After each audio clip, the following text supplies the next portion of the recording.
It started on a cold, gray morning when the city felt quieter than usual. People hurried down the streets, coffee cups in hand, faces buried in scarves, rushing toward offices and jobs they probably didn't love.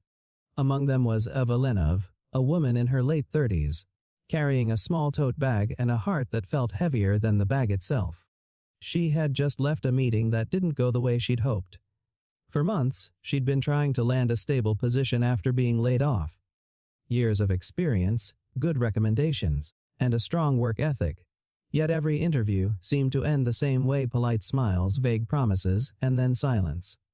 But this one stung differently. The interviewer, a man in his early 30s with an expensive watch and too much arrogance, leaned back in his chair, gave her a smirk, and said, "You're good, Alina. Really good. But honestly, this company moves fast. We need someone who's, well, not past their expiry date." For a second, Elena froze.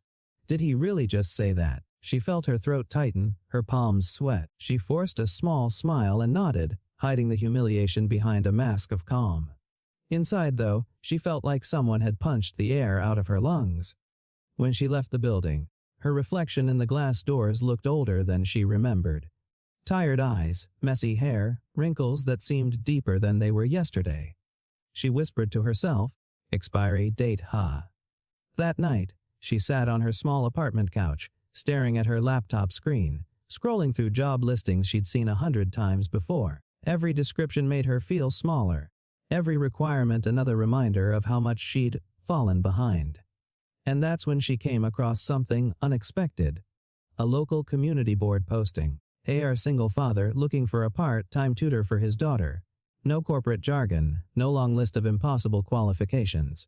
Just looking for someone patient, reliable, and kind.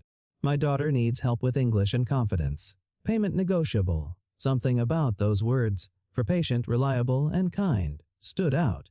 She clicked on it without thinking twice. The next day, she met Daniel, the man behind the ad. He opened the door with a warm smile, holding a mug of coffee, wearing a faded blue hoodie. He looked exhausted, the kind of tired that doesn't come from lack of sleep but from juggling too much. "Hi, you must be Elena," he said. His voice friendly but cautious, like someone who'd learned to be careful about trusting people. "Yes, that's me," she said, smiling back. Inside his home was cozy but lived in. Children's drawings taped to the fridge, books stacked on the floor, and the faint smell of coffee and pancakes in the air. And then came Sophie, his 8-year-old daughter. Shy, holding a stuffed rabbit, peeking from behind the couch. "Hi there," Elena said gently. "You must be Sophie. I heard you like stories." Sophie nodded but didn't speak. That was the beginning of something that neither of them could have predicted. At first, it was just tutoring, reading exercises, short essays, grammar lessons. But Elena quickly realized it wasn't just English Sophie was struggling with. It was confidence. The little girl barely spoke above a whisper, and whenever she made a mistake, she would apologize over and over. Sorry, Sophie would say even when nothing was wrong. One day Elena asked, "Sophie, why do you keep saying sorry?" The girl shrugged. "Because I don't want to get things wrong." Elena smiled softly. "You know, I used to say sorry all the time too. But I learned something. Mistakes don't mean we're wrong. They mean we're learning." Sophie looked up. Really? Elena said. "In fact, mistakes are proof that you're trying." From that day on, something began to change. Slowly, Sophie started to talk more. She laughed at silly stories. She even began to write her own short tales about a brave rabbit who faced scary dragons but never gave up. And with every story, Elena felt a little piece of herself heal too. Daniel noticed the difference right away. He'd watch from the kitchen as Elena taught Sophie, their laughter echoing through the small apartment. Sometimes he'd catch himself smiling, something he hadn't done much since his wife passed away 3 years ago. After one lesson, he said, "I don't know what you're doing, but she's a completely different kid. Thank you." Elena smiled. "She's just finding her voice again." Daniel nodded. "You helped her do that." Over the weeks, they began to talk more. About life, parenting, work. She told him about her struggles finding a job, about being told she was too old, too slow, too outdated. Daniel shook his head. "That's ridiculous. You've got more experience, more empathy." That's worth more than any flashy resume. She laughed, but it felt nice to hear someone say it. You know, Daniel continued.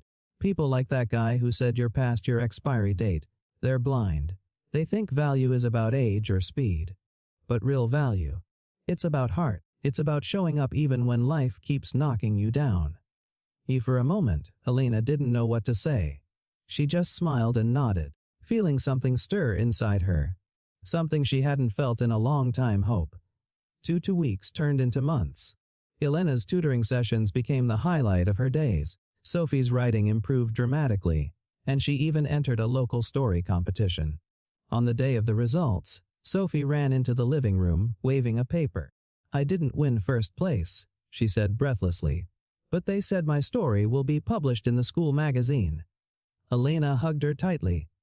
That's amazing, Sophie. You did it. I didn't think I could, Sophie said, smiling. But you told me to believe in myself. Daniel watched them from the doorway, his eyes soft. You've done more for her than you know, Elena. And then, almost as if the universe was listening, her phone buzzed. A number she didn't recognize. Hello, she answered. Hi, Elena. This is Karen from the education nonprofit you applied to. We'd love to schedule an interview. Your background in mentoring caught our attention. Elena blinked, surprised. Oh, yes. Of course. When she hung up, she looked at Daniel. They want to interview me for a teaching position. He grinned. See. Expiry date, huh? They both laughed, and for the first time in months, she allowed herself to believe that maybe things were finally turning around. The interview went beautifully. She spoke with passion about her work with Sophie, about how education wasn't just about tests and grades, but about giving kids the courage to find their own voice. 2 days later, she got the call. She was hired. When she told Daniel and Sophie, the little girl squealed and hugged her so tightly she nearly fell over. Daniel said, I knew they'd see what I saw. Elena smiled. Thank you for believing in me, even when I didn't. He looked at her, his voice soft. You didn't need to be reminded of your value, Elena. You just needed someone to reflect it back to you. That evening, the three of them celebrated with homemade pizza and ice cream. Laughter filled the room again. As Sophie went to bed, Daniel walked Elena to the door. You know, he said, you came here to help my daughter, but you ended up helping both of us. Elena smiled. You helped me too, Daniel, more than you realize. There was a long pause, one of those moments where words didn't matter. He finally said, maybe expiry dates don't apply to people like you. She laughed softly. No, I guess they don't. No, months passed, and Elena flourished in her new role.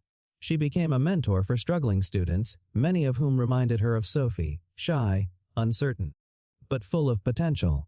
Her classroom walls were filled with drawings, stories, and little notes from kids who wrote things like, you make learning fun and ends. Thank you for believing in me. One afternoon she received a letter. It was from Sophie. Dear Miss Elena, it read, I wanted to tell you that I won first place this year. My story was about a teacher who helped a little girl believe she could be brave. You're the reason I wrote it. Love, Sophie. Tears welled up in her eyes. Later that evening she met Daniel for coffee. He handed her a small envelope. Inside was a photograph, the three of them, smiling on the night of their celebration. Thought you'd want a copy, he said. Elena smiled, tracing the photo with her finger. I do. He looked at her for a long moment. You know, that guy who told you were past your expiry date. He couldn't have been more wrong. You're proof that sometimes life starts over when you least expect it. She smiled softly. Maybe we all just need a second chance.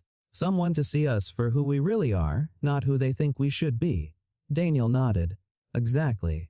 They sat there for a while, sipping coffee as the sun set outside. Two people who had found strength, purpose, and maybe even love in the most unexpected way. The next morning, as Elena prepared her lesson plans, she looked at the photo on her desk and thought about how far she'd come. That one cruel sentence, "You're past your expiry date," had once broken her. But now, it reminded her of something important: no one else gets to decide your worth. Because value isn't about age or status or job titles. It's about kindness. It's about showing up. It's about believing in others and in yourself. And sometimes, when life makes you feel like you've expired, someone comes along and reminds you that you were never out of time, just waiting for the right moment to shine again. Months later, at Sophie's school play, Alina sat in the audience next to Daniel, watching the little girl she once tutored stand confidently on stage.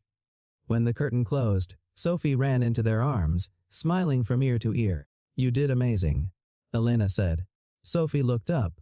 "You taught me how to believe in myself." And in that moment, surrounded by applause and laughter, Alina realized something beautiful. Her story wasn't about failure or loss. It was about renewal. The words that once crushed her had turned into fuel. The rejection had led her to the people who gave her purpose again. Sometimes life's cruelest moments are just redirections. Painful, yes, but necessary.